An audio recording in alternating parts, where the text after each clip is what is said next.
The Patterson family's annual reunion in Detroit was always a significant event, but this particular year had a different feel. As I sat in the elegant hotel conference room, gently rocking my 3-month-old daughter, Jamie, in my arms, I watched my husband, Noah, practice his acceptance speech for the family's Legacy Award. The irony of him being honored for upholding family values wasn't lost on me, especially considering what I had found on his phone that morning. My name is Shannon, and at 31, I believed I had everything: a successful marriage, a beautiful baby, and a position within one of Detroit's most respected families. Noah, the golden boy of Patterson Industries, was following in his father's footsteps as the vice president of operations. Everyone saw us as the ideal couple, and I had believed it, too, until his phone buzzed during breakfast. He had left it on the hotel room desk while he was in the shower. I wouldn't normally have looked, but the preview notification caught my eye. Missing you already. Last night was incredible, from someone named Kate P., executive assistant, with trembling hands and Jamie sleeping in her carrier. I opened his phone. The password was still our wedding date, a detail he had apparently forgotten to change. What I found made my stomach clench: hundreds of messages, photos, and even a planned trip to the Bahamas, all with Kate Parker, his new assistant. Now, watching him rehearse his speech about loyalty and traditional family values, a strange calm came over me. The conference room's audiovisual system was already set up for his presentation, complete with a large projector screen and a sophisticated video conferencing system. As an IT project manager, I understood exactly how these systems operated. Shannon, dear, my mother-in-law, Patricia, called out, approaching with her perfectly styled hair and a society smile. Is everything ready for Noah's speech? This award means so much to our family. Almost, I replied, adjusting Jamie's blanket. I just need to check the technical setup one last time. Patricia beamed. You are so thorough. We are blessed to have you in the family. If only she knew what her precious son had been doing with his assistant. But she would soon enough. I had noticed Kate's online status had changed to available.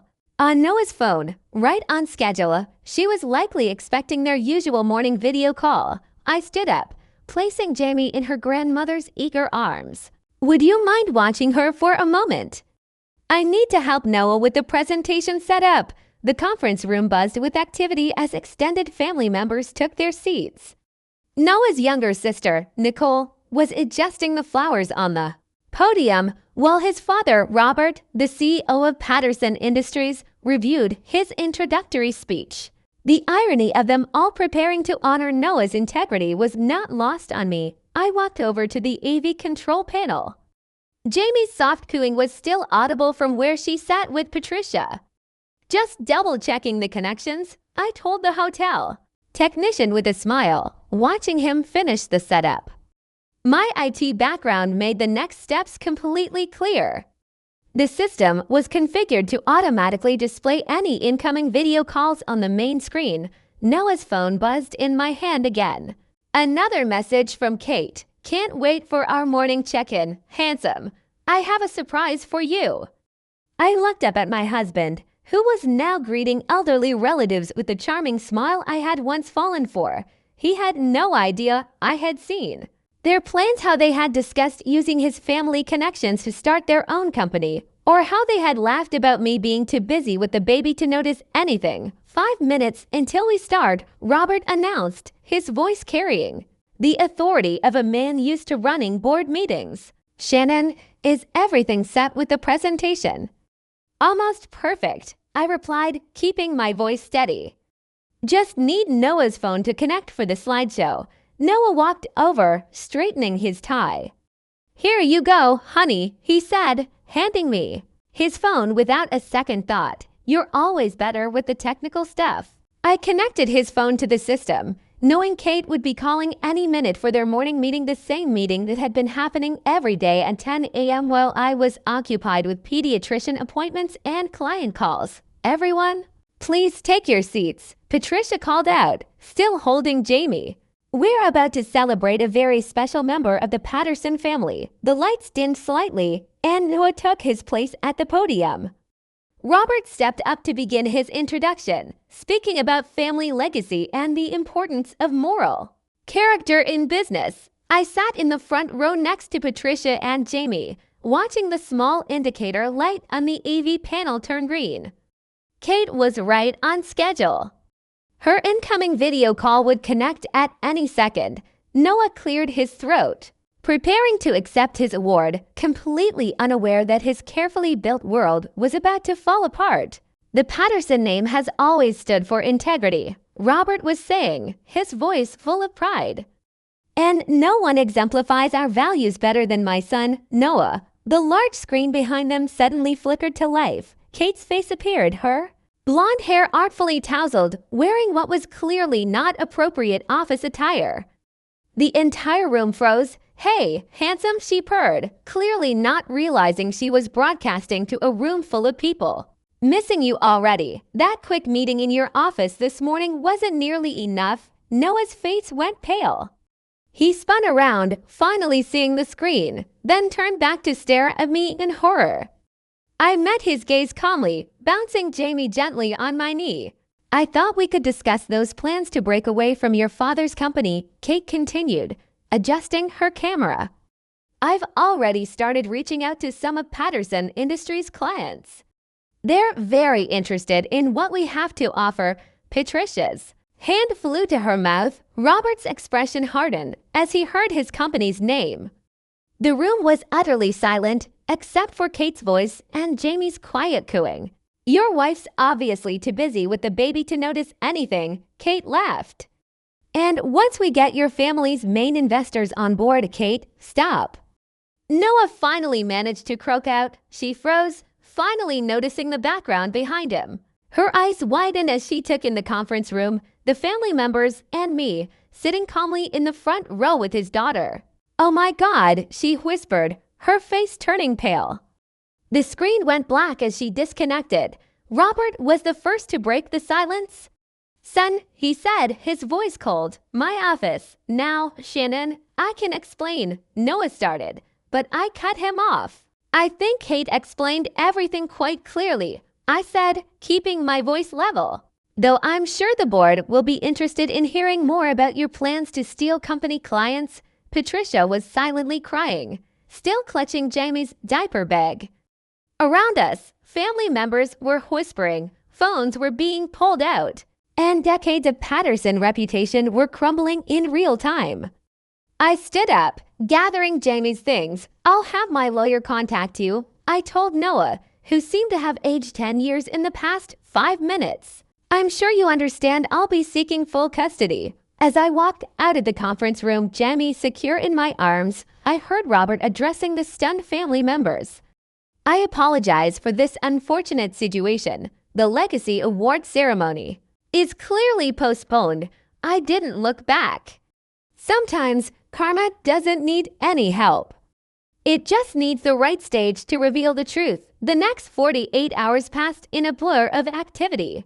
I moved into a suite at a different hotel with Jamie, ignoring the constant stream of calls and messages from Noah. By Monday morning, the incident had already sent shockwaves through Detroit's business community. I sat in my lawyer's office, Jamie sleeping peacefully in her carrier, as Jessica Anderson laid out our strategy. "The Patterson Industries board has called an emergency meeting," she said, shuffling through documents.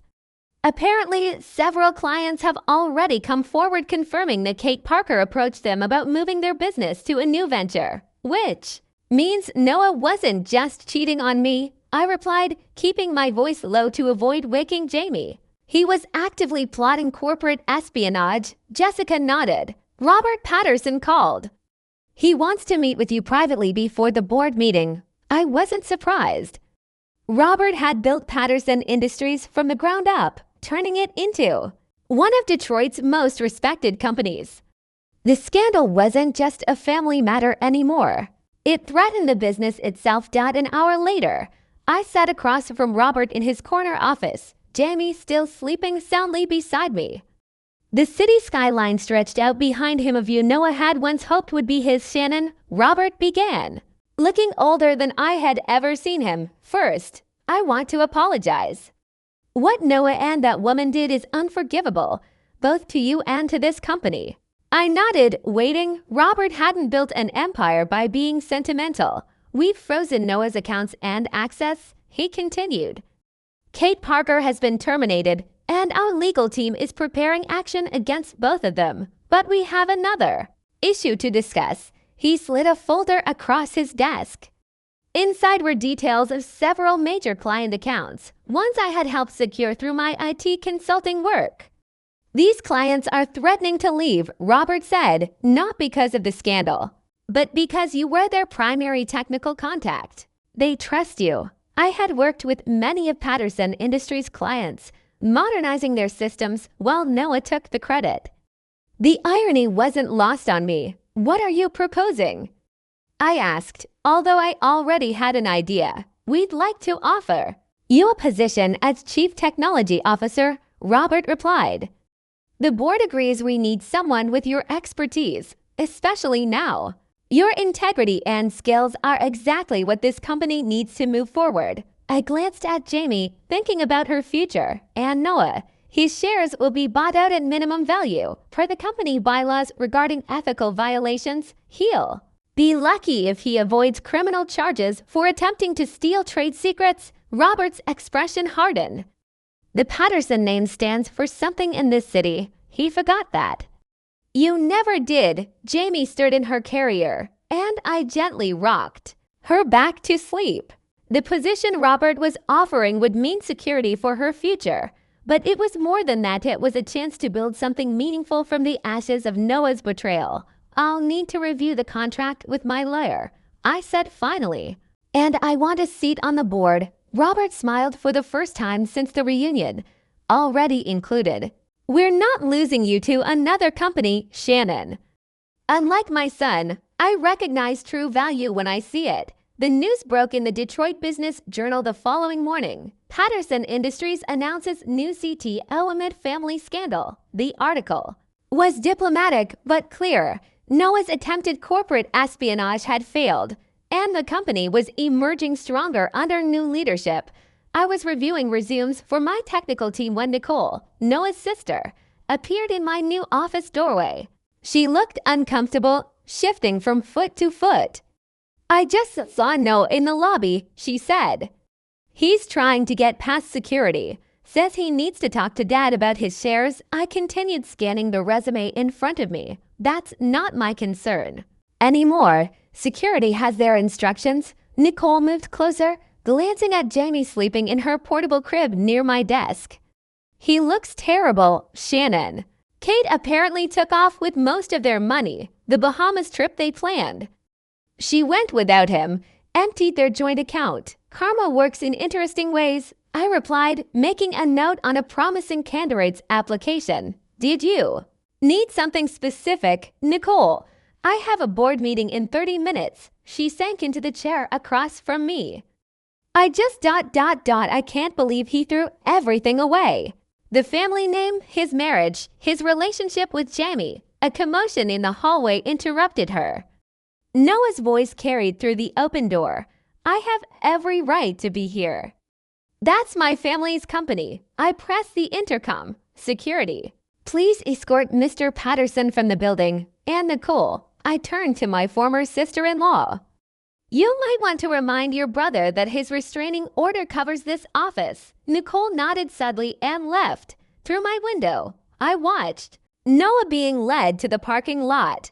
His once immaculate suit wrinkled, his golden boy confidence shattered. My phone buzzed with a text from Jessica, my lawyer. Kate Parker spotted in Miami. Local authorities notified regarding the corporate theft charges. I muted the phone as Robert walked in, carrying a stack of files ready for the board meeting. We're announcing the new cybersecurity division today, he said. Just finished reviewing candidates for the team. I replied, gathering my materials. Also, Noah was here. Robert's expression darkened. I saw the board's voting on officially removing him as a shareholder this afternoon. His little scheme with Ms. Parker violated every clause in his contract. As we walked the boardroom, employees nodded respectfully. Many were my new hires, young tech professionals eager to help modernize Patterson Industries. In just 3 weeks, we'd launched new digital initiatives that had already attracted major clients. Shannon, Robert paused outside the boardroom. I know this can't be easy, running into Noah like that. If you need time, I adjusted Jamie's carrier on my arm. What I need is to focus on moving this company forward. Noah and Kate's drama isn't my concern anymore. Inside, the board members were already seated. These were the same people who used to dismiss me as just Noah's wife. Now, they look to me for leadership. Let's begin, I said, taking my seat.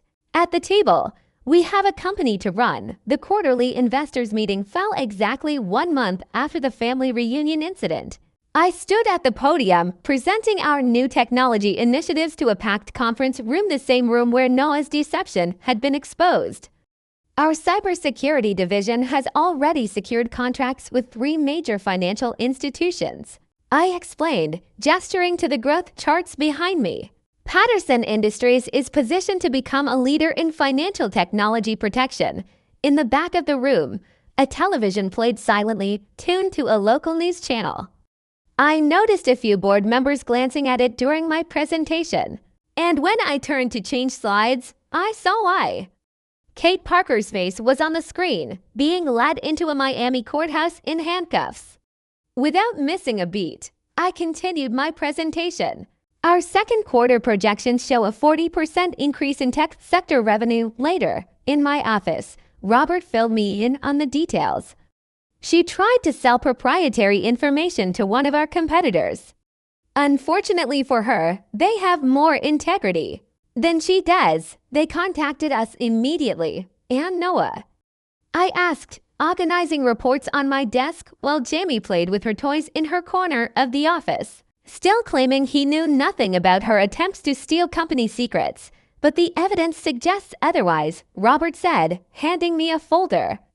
The FBI found these in Kate's apartment. Inside were detailed notes about Patterson Industries. Clients, including information only Noah would have had access to. There were also emails outlining their plan to start a competing company using stolen data and connections. The board's lawyers estimate he's looking at significant legal consequences, Robert continued, both civil and criminal. I closed the folder. That's not my concern anymore. Have you seen the proposal from the tech startup in Singapore? Before Robert could respond, my assistant stepped in. Mrs. Patterson, she caught herself. Miss Kennedy, sorry. The developers are ready for the new system test. Thank you, Evelyn. I stood up, gathering my tablet. Robert, we can discuss. Singapore over dinner. Patricia's still coming to watch Jamie, right? He nodded, smiling at his granddaughter. She's the only good thing that came from all this. As I headed to the development floor, I passed the wall of company photos. The old one, showing Noah and me at last year's charity gala, had been replaced with a new image, me speaking at a tech conference, announcing Patterson Industries' digital transformation initiative. My phone buzzed with a news alert. Former exec assistant pleads guilty to corporate espionage. Faces up to 15 years. Below it was another message, this one, from Noah's lawyer, attempting yet again to negotiate terms for his shares. I archived both notifications without reading further. The development team was waiting, and we had actual work to do. The company's future wasn't going to build itself. Okay, team, I said, entering the conference room filled with eager young developers. Show me what you've got. 1 year after the family reunion incident, I stood in my office overlooking downtown Detroit. Jamie was playing with blocks at her little desk beside mine. At 2 years old, she was already showing signs of her mother's technical aptitude, stacking her blocks in patterns and sequences. The morning's Detroit Business Journal sat on my desk. Patterson Industries reports record growth under new leadership. The article highlighted our successful expansion into cybersecurity and international markets, with our Singapore office exceeding all projections. My phone buzzed with a message from Jessica, my lawyer. Noah's final appeal denied. Full custody remains with you. His prison sentence starts next month. I set the phone aside, turning my attention to more important matters. Our development team was putting the finishing touches on a revolutionary banking security system, and I had a board meeting to prepare for. Miss Kennedy, my assistant, called from the doorway. The new tech team from Singapore is ready for their video conference. Thank you, Evelyn. I smiled at the irony. This was the same conference system that had exposed Noah and Kate's deception. A year ago, now it was being used to expand the company globally. Jamie looked up from her blocks, waving at the familiar faces appearing on screen. These were the people who mattered now. My team, my daughter, our future. Sometimes the best revenge isn't about getting even. It's about moving forward and building something better than what you lost. The day Noah reported to prison, I was giving the keynote speech at Detroit's Women in Technology Summit. Standing at the podium, I looked out at the crowd of aspiring female tech leaders, many of them recent hires at Patterson Industries. Success isn't built on shortcuts or schemes, I told them, thinking of how differently things had turned out. From what Noah and Kate had planned, it's built on innovation, integrity, and the courage to move forward when others try to hold you back. After the speech, while answering questions from young women eager to follow in my footsteps, I received a final update from Robert. Kate had been sentenced to 12 years for corporate espionage and fraud. The money she'd stolen was long gone, spent on luxury purchases in various tropical locations before her arrest. That evening, as I picked up Jamie from Patricia's house, my former mother-in-law hugged me tightly. "You've done more for the Patterson name than Noah ever did," she said, watching Jamie show off her new coding game on her tablet. "You turned our scandal into success, driving home to our new house in the historic district." I thought about the past year. Patterson Industries had doubled in value under my leadership.